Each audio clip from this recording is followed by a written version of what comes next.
There are two kinds of people I hate. One younger and smarter, and skinnier than I am. So I got two elements, so I hate you. Still okay. I just told you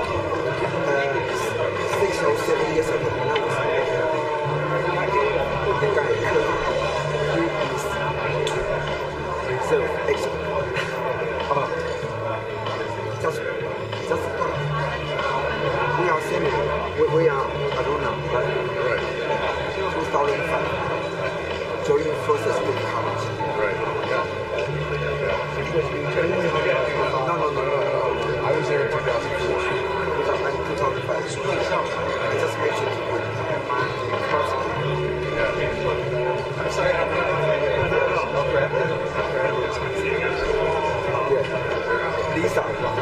Lisa, do you remember?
说，我们在走电影，中文讲得越来越好。电影，对。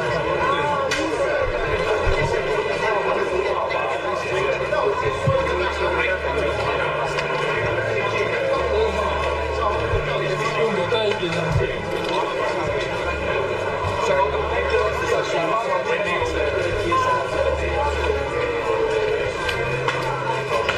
我把它旁边。这样。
and ladies and gentlemen, welcome to 2024 Taipei Security Dialogue, hosted by Institute for National Defense and Security Research. Here's a general reminder for you, simultaneous interpretation devices are available at the reception area. You may borrow one with your ID or business card if you need. And the opening ceremony will begin in 3 minutes. So, ladies and gentlemen, please kindly return to your seat before our forum starts. Thank you so much for your cooperation.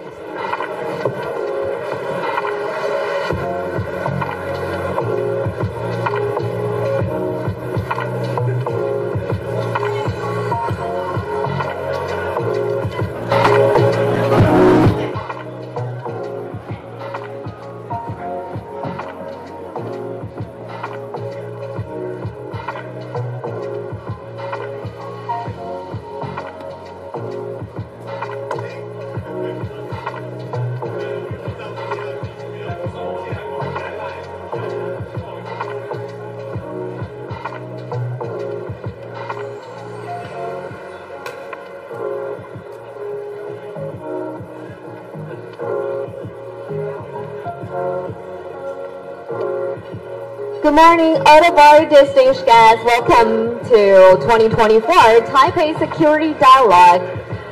And here's the general reminder, the forum is about to begin as soon, so may I invite all of you to take your seat as soon as possible. Thank you so much.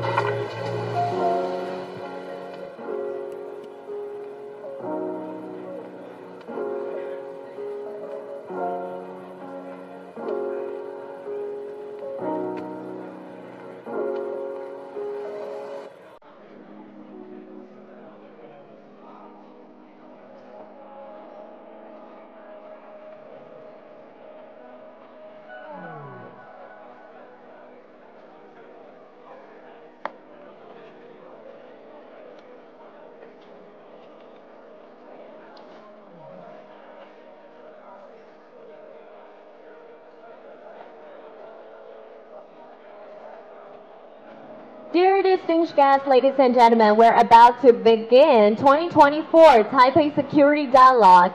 Now may I invite all of you to take your seat as soon as possible, and please remember to switch your cell phone into silence or vibration mode. Thank you so much for your cooperation.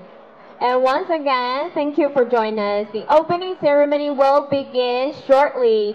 So, ladies and gentlemen, now may I invite all of you to take your seat as soon as possible. Thank you.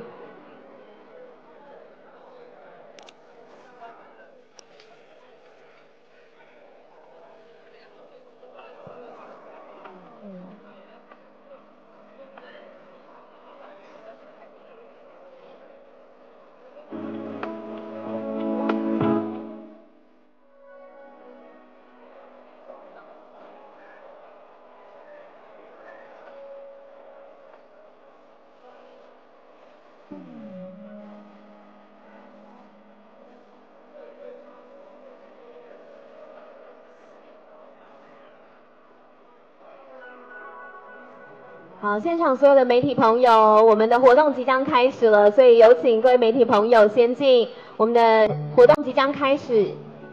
好，邀请大家尽速入座。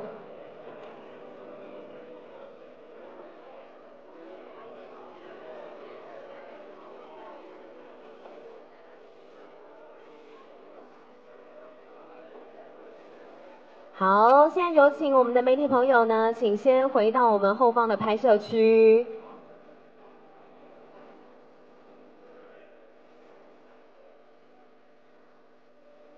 Okay, ladies and gentlemen, please be seated, and our forum will start shortly.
Dear distinguished guests, ladies and gentlemen, good morning. Welcome to 2024 Taipei Security Dialogue, hosted by INDSR, Institute for National Defense and Security Research.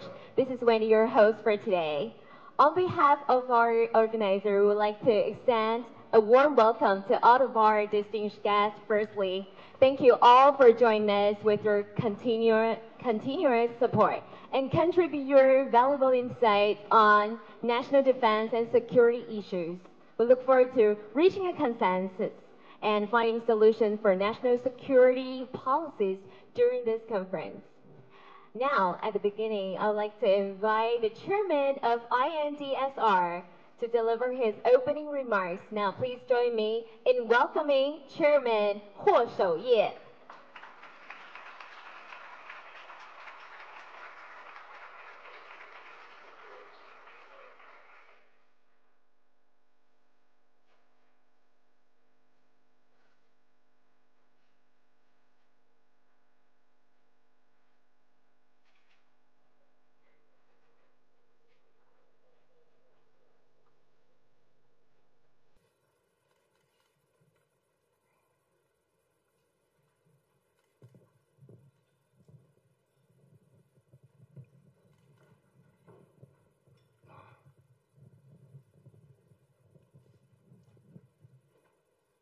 The Honorable Minister Chu, the Honorable Minister, Madame Kelly Craft. My English is very poor, I'm sorry. Distinguished guests, ladies and gentlemen, welcome to the 2024 Taipei Security Dialogue.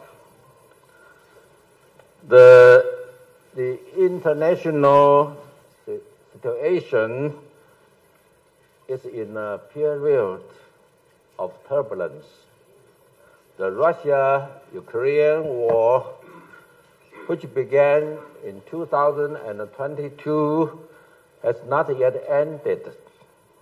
The conflict between Israel and Hamas, along with Iran's involvement, has led an escalation of conflict in the Middle East. North Korean missile tests have intensified the crisis on the Korean Peninsula, contributing to regional and global instability. Behind this conflict and instabilities, the expansion of authoritarian states can be observed. While the PRC continues its gray zone aggression, hybrid threat, and military exercise in the Taiwan Strait, the South China Sea, and the East China Sea, there is a growing concern that another conflict could disrupt the security, economical, and technological. The order in the Indo-Pacific region and around the world. The theme of this year's Taipei Security Dialogue is China challenges Taiwan and global security.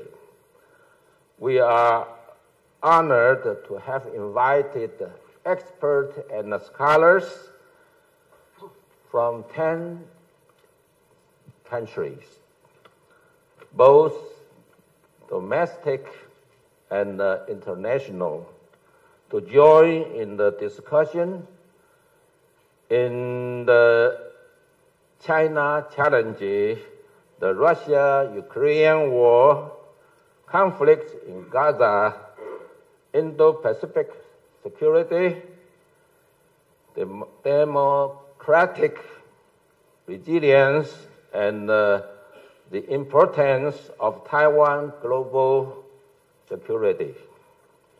We greatly look forward to the collective effort of peace-loving countries in the Indo-Pacific region and around the world to strengthen deterrence capability and resilience, deepen the coordinate mechanism, maintain peace, economic, and prosperity, and uphold a rule-based international order.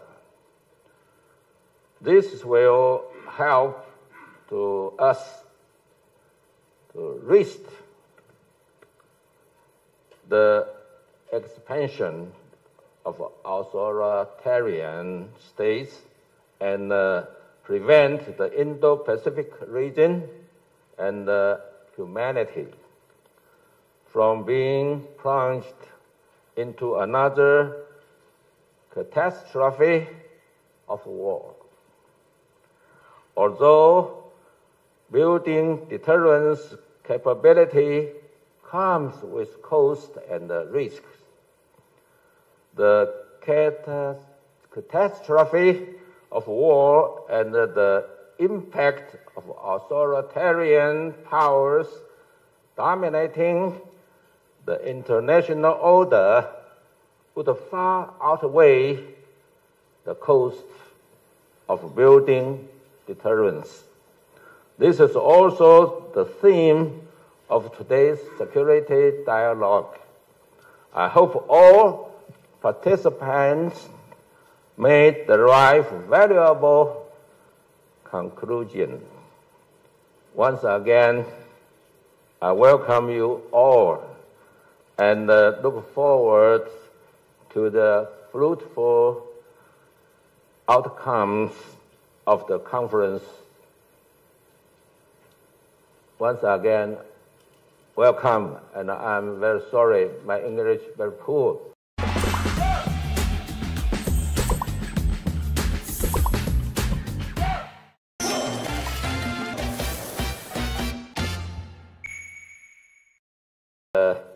I hope today everyone happy. Thank you.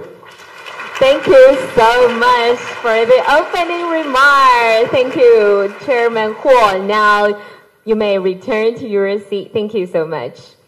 And following that, I'd like to welcome Dr. Qiu Chuizheng, Minister of Mainland Affairs Council, to the stage and address for the opening ceremony as well.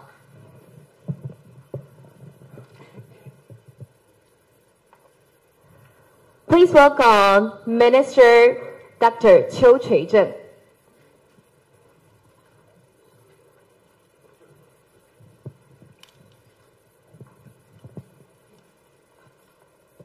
Uh, 国防院或董事长，李执行长，我们外交部吴次长，陆委会沈副主委，还有立法院陈永康委员。U.S. Ambassador Kerry Craig, and other distinguished representatives, scholars, experts, ladies and gentlemen, good morning. Good morning. It's my great honor to participate in this symposium. Today we will explore the security challenge around the world, and we will focus on the security landscape of the Taiwan and the world given the challenge posed by China. In this regard, I appreciate this opportunity to meet with you, exchange our view, regarding the current cultural situation and our government cultural policy. Authoritarian regime in Asia and Europe pose a serious threat to the international order in a way we have never seen before. And this also affects regional security and stability. Since Xi Jinping took power in 2012, the mainland China has been dominated by the neo-totalitarian based on the two extreme developments, extremely centralized leadership and extremely fanatic nationalism. They also call the strong nation development path is one without democratic governance, checks and balances, or the effective way to reduce the risk from the decision-making mistake and the mismanagement. This is why our outlook for the mainland China development is full of uncertainty, could stir up the unrest in the region, and its long-term challenge to the rule-based international order. To ensure the CCP one-party rule and the one-man rule, its leadership will continue champion national rejuvenation while adhering to its political stand on Taiwan and its engagement for the cultural relation. Moreover, it's not committed to renouncing the use of the force against Taiwan. Xi Jinping brought the term limits to extend his tenure.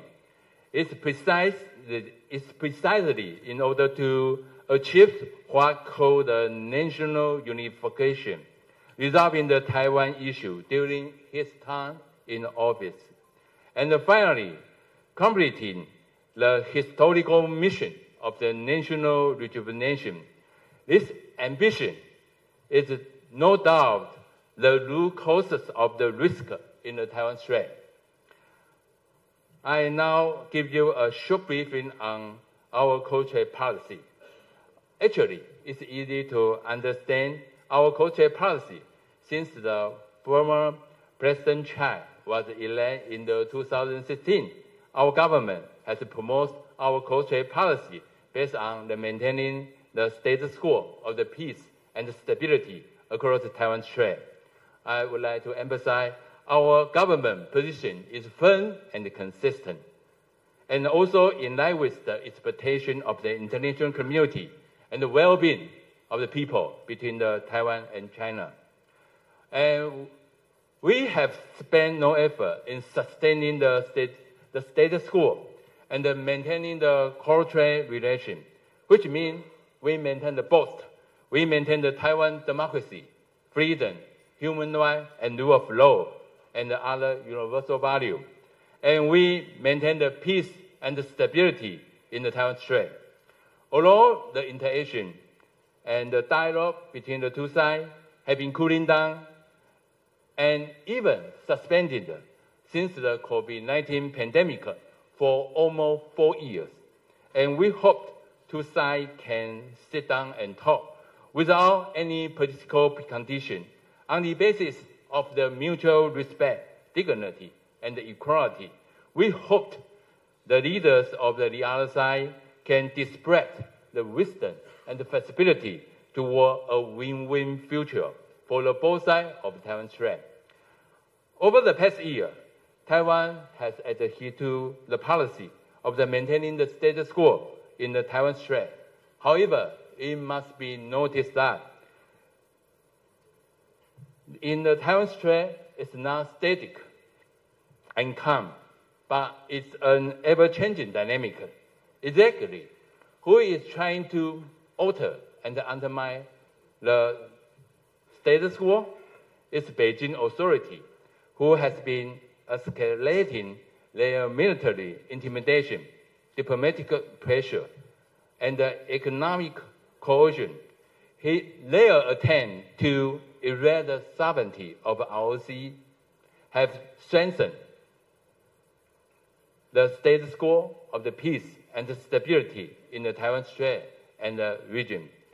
Next, I want to talk about the China-Taiwan policy. Simply put, China-Taiwan policy is rigid, negative, without flexibility.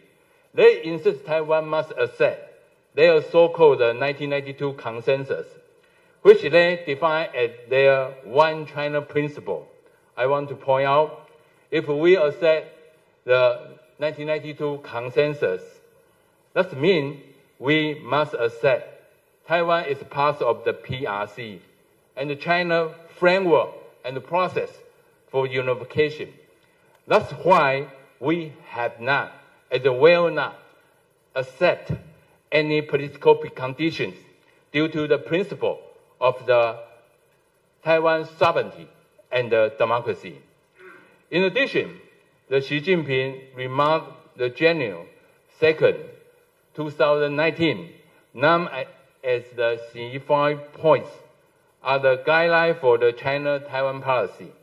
Actually, all these 5 points only refer just one thing, which to unify with Taiwan or annexed Taiwan. Xi has sped up his political agenda to unify with Taiwan under the roadmap of the one country, two system model for Taiwan. Since then, cross-strait relations have entered a new era at this critical moment. Second, Xi redefined the so-called 1992 consensus as two sides of the Taiwan Strait belong to one China and should work together for national unification. Xi redefinition leave no room for the ROC Taiwan interpretation of the what one China means, and leave no room for the existing ROC Taiwan. Furthermore, Xi said he would not renounce the use of force against Taiwan. Therefore, the so-called 1992 consensus is only path toward the unification with China. Accepting the 1992 consensus simply means accepting unification of the one country, two system model which China promotes. Taiwan refused to accept the CCP political preconditions or his endgame of unifying with Taiwan. And then we face the challenge and the intensifying pressure from China, such as military threat, diplomatic suppression, economic coercion, lawfare, and social infiltration. In addition, CCP also used a series of the cognitive, psychological, united front and gray zone tactics against Taiwan. Moreover, CCP has linked the Taiwan issue to its unshakable commitment to the national rejuvenation. Therefore, Xi policy toward Taiwan will only become more assertive and aggressive. Xi Jinping emphasized that unify with Taiwan is a historical mission of the CCP under his rule. Although the Taiwan faced unprecedented pressure, our determination to safeguard our sovereignty and the democratic system have never been so strong. This is our bottom line. On this point, there is no room for compromise. We never succumb to the separatory and the intensifying pressure from China. Taiwan never surrendered. Going forward, both now and into the future, our government's policy commitment to a peaceful, stable, cross-strait relation will remain unchanged. Our government will also maintain a non-provocative and a non-adventurous attitude to prevent a serious conflict from the breaking out in the Taiwan Strait.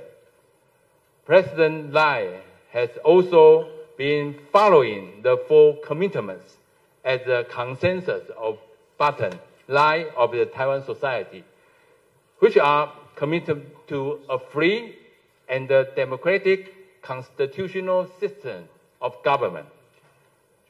And we commitment, ROC and the PRC should not to be subordinate to each other, and the commitment to resist any action or encroachment upon the Taiwan sovereignty. And most importantly, commitment that the future of the ROC Taiwan must be decided in accordance with the will of the Taiwan people.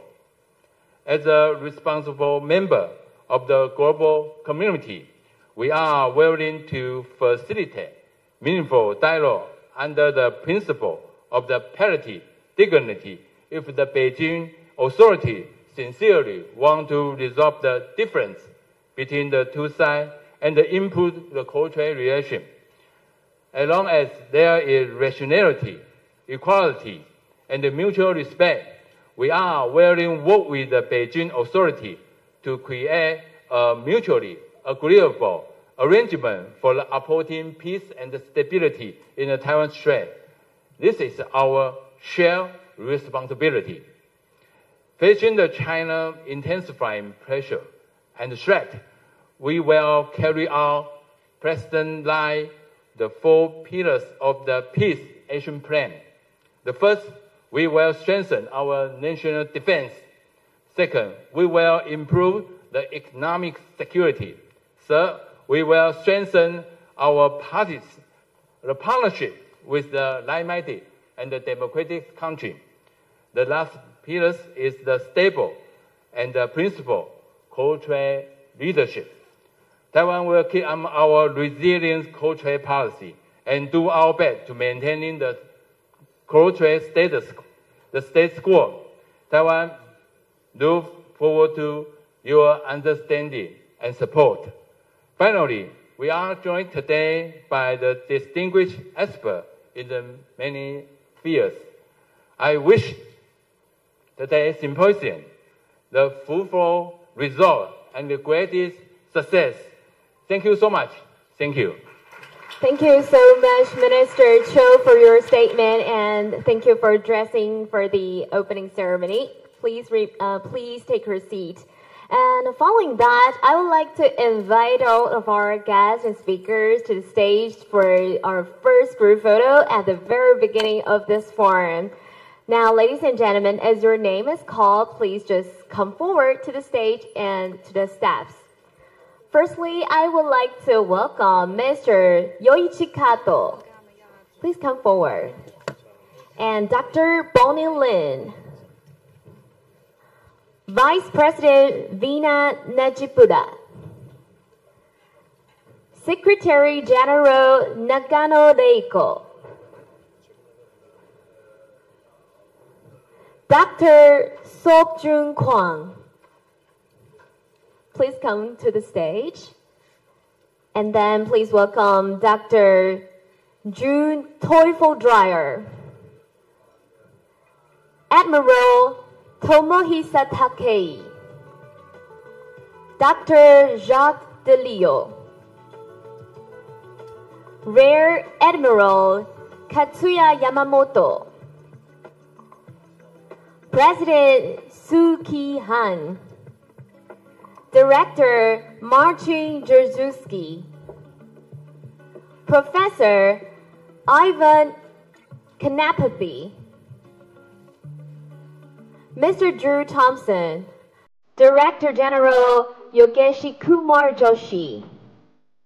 And also, please welcome Deputy Minister Wu Zhizhou, Deputy Minister Shen Youzhou, Minister Qiu Cui-zheng, Chairman Huo Shouye, CEO Li Wenzhou, the Honorable Kelly Craft, the Honorable Pierre Andrieux, and also please welcome Director Christopher Sharman. Thank you all for joining us our group photo. And please follow our staff's instruction.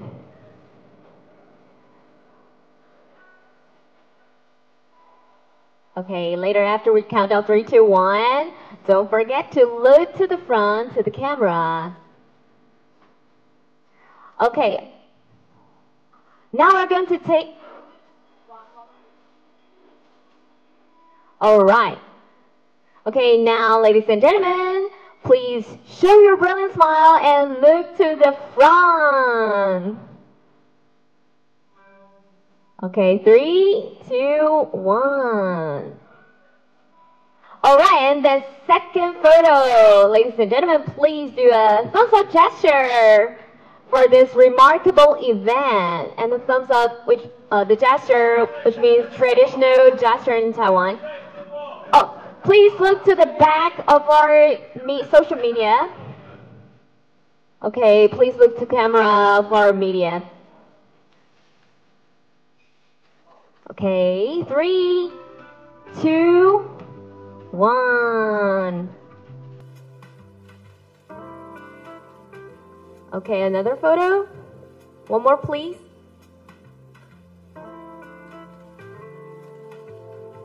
All right. Thank you so much. Many thanks to all of our guests and speakers for gracing the opening ceremony of Taipei Security Dialogue with your presence. Now let's give it up to the event and wish our conference a great success. Thank you all so much for your participation once again. Now you may return to your seat. However, due to scheduling commitment, Minister Cho will be leaving the forum. So, ladies and gentlemen, please give him a round of applause to express our gratitude to Minister Cho. Thanks to his participation this morning. All right, and in the next part is our first keynote speech. Ladies and gentlemen, it's our great honor to have the Honorable Kelly Craft, who is former United States Ambassador to Canada and the United Nations, as our first keynote speaker today. Now, ladies and gentlemen, please join me in welcoming the Honorable Kelly Craft to deliver an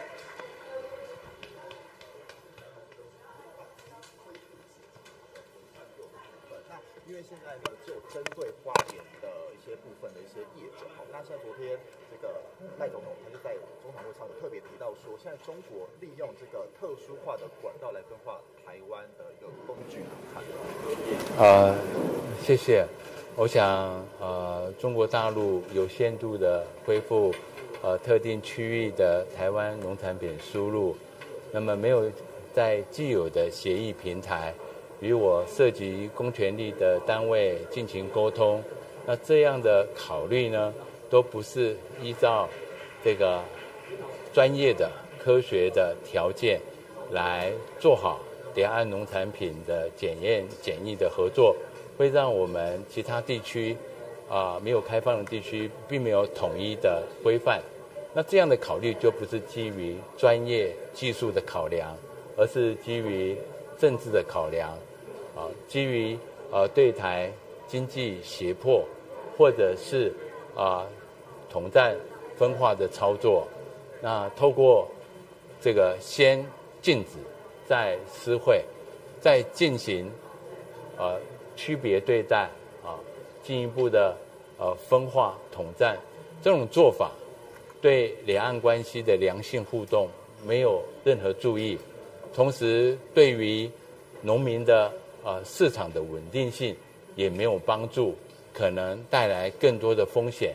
我们还是要呼吁涉及到农产品的检验检疫应该回到协议平台，透过两岸的这个主管机关在协议平台能够进行讨论，这样才能够保障两岸农产品的产业的合作永续化，特别是保障我们台湾农民的权益。不会受损。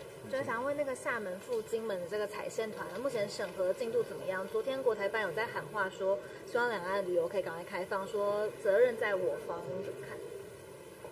我想我们已经多次说过了，我们欢迎中国大陆的旅游团体赴金门马祖采线团，所以有关采线团的申请我们应该很快会回复。那我们也期许让两岸的业者、旅游业者在采线的过程当中，也能够进一步的针对两岸的旅游品质和旅游安全有进一步的交换意见，为两岸的旅游的品质跟形象能够制造更高品质的旅游品质。我觉得这个是他们来采线应该也要加强双方业者的交换意见，推动高品质的两岸旅游这个形象这个非常重要。谢谢。总看说这柯文哲